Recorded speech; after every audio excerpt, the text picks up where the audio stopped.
Okay, hi class. So now I'm just going to basically do a short summary of ancient India, and that includes a brief talk on the origins of Buddhism and Hinduism, and that how those religions helped shape society. Again, what I'd like you to do is go over this lecture yourself later and to do the chapter reading. And then probably the most practical thing is to then make sure to keep matching that to what's on the updated study guide that's posted. Okay.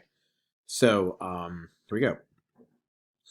Okay, so again, I'm doing a quick summary. There are these videos here on the side that you can watch on basically it's Hinduism 101 if you want more info. But the textbook and my lecture notes are also just, fine. Um, Basically, Hinduism originates in ancient India. um, it is a Brahmin religion. That's Brahmin. That is, if you can look here, it is a priestly caste of India. So the religion is created for about 1,000 years, and they don't really know who the authors are, just that they're these priests, these Brahmin.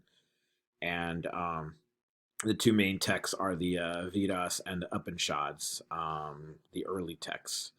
And in it, basically, you get Hinduism 101. You have this idea of caste system and the different duties that are part of the caste. You have basically this cycle. So if you remember back on Christianity, when I talk about Saint Augustine seeing history as linear, basically it begins with the creation of the universe by God, and the center of history is coming death and resurrection of Christ, and then the end of history is the second coming of Christ. So you have this like linear view of history. Ancient India is the opposite of that. It's cyclical. Basically, what it does is it talks about how there's really no individuality. That we are all part of the Brahman. Now, the Brahman is the idea of world soul, basically like the reality. We're all part of that. We're all Atmans as part of that, and basically we are we have like this soul movement that happens, and it's kind of the circle of soul movement through the different castes. So you're born into a body, you die, then you come back a different in a different identity. So that's why part of escaping this cycle is realizing self identity is an illusion.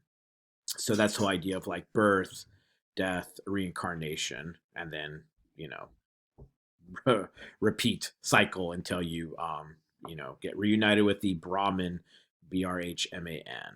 So then this is definitely this system privileges the Brahmin, Brahmin, because they're the ones writing the text, they're the ones ruling society, they're the ones setting up the rules. Okay, so Buddhism is an attack on this system. Basically, it sees this as kind of controlling this path to knowledge. So the Buddha himself, Siddhartha Gautama, was a sheltered prince in his father's castle, and eventually he escapes and goes through this quest on to discover suffering. And it's through this that he eventually achieves nirvana. He sits under the tree. You can see the picture here, and he gains enlightenment. So Buddha is not God. He doesn't discover God. He just discovers enlightenment. So he kind of sees into the depths of reality and realizes how to achieve nirvana. Um, Now, Buddhism is an Indian religion. It starts in India, and it is kind of a challenge to the Brahmin class.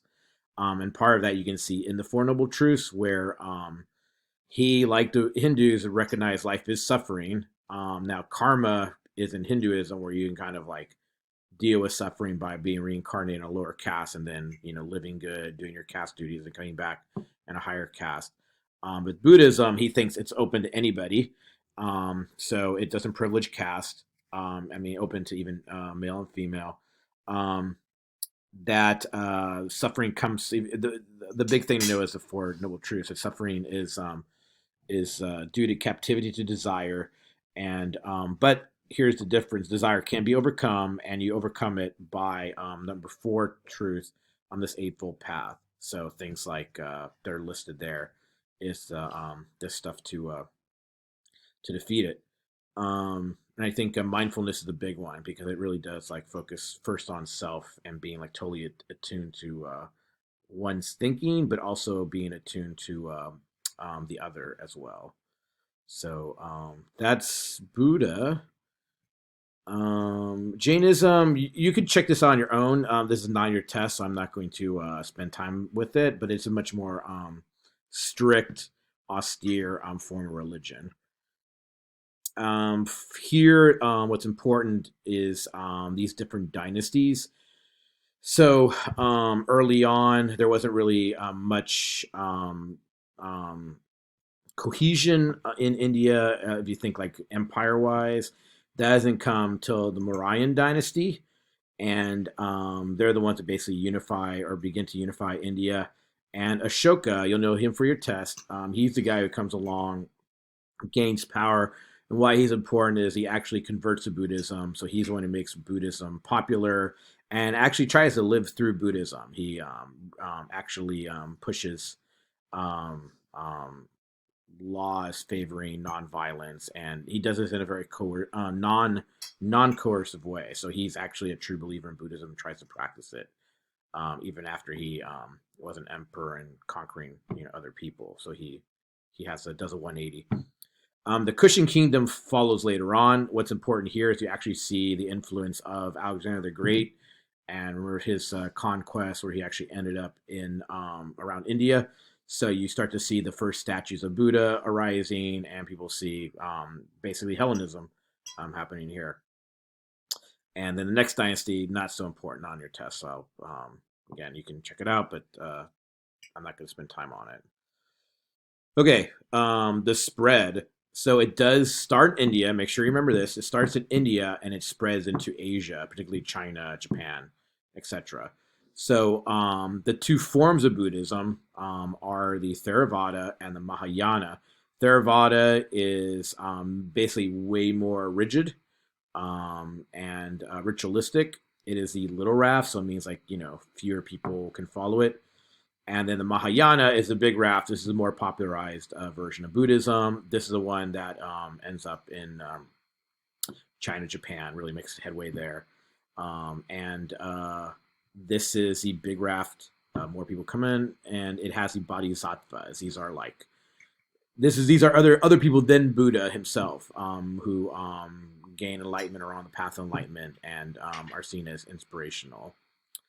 So it doesn't just favor the Buddha as the Theravada tended to do. So yes, it goes to China. The sacred texts are translated over, and at one point, Empress Wu Zaitan will use Buddhism to her benefit to push back the Confucians because Confucians tend to be very patriarchal. So that's what you kind of need to know for your test. Definitely read up more on this in the chapters on India and China. Okay. The real quick, the Buddhism that ends up in Japan is Zen Buddhism. It actually starts in China, but it ends up in Japan, and it's known for being very paradoxical. So basically, you would go to the temple, do meditation. The teacher would give you a problem.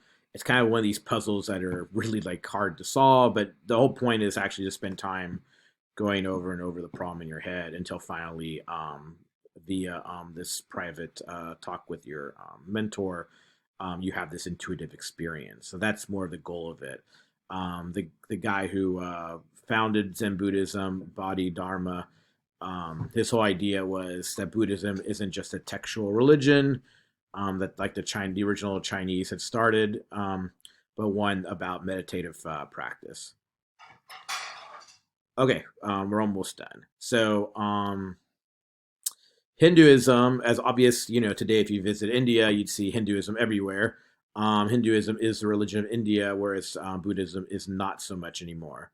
And so what happened was Hinduism adapts to Buddhism, and basically in the Bhagavad Gita, um, try to give a more like a more softer version of the caste system. It still has a caste system, but it's a way there's a more popularized Hinduism that comes out of it, and you see this in the Bhakti cults where there's different devotion to different gods. So one thing about Hinduism is, yes, Brahman with an A is like the world soul or reality, and so it is kind of this unifying force, but even the gods come from that. So it is definitely a polytheistic, many gods religion. And here's one of them, Ganesh. It's kind of my favorite because it's the elephant head. Anyways, the main thing to take out of this is this story between Arjuna and Lord Krishna, and Krishna is actually incarnation from the god Vishnu. So here you even see within the god they have reincarnation. And what Krishna does is tell Arjuna, who's kind of at the crossroads, he's like, well, if I fight this war, it's going to cause violence, people are going to die, and so he's basically kind of approaching this as a Buddhist. But the god approaches him and says like, hey, you know what? You got to do your duty. You have to do your job. You know, wars happen and stuff, bad stuff's going to happen, but so is good stuff. It's just kind of the circle of life. So you can kind of again see in this story the way the Hindu writers are trying to relate to the Buddhism that has gotten really popular. Okay.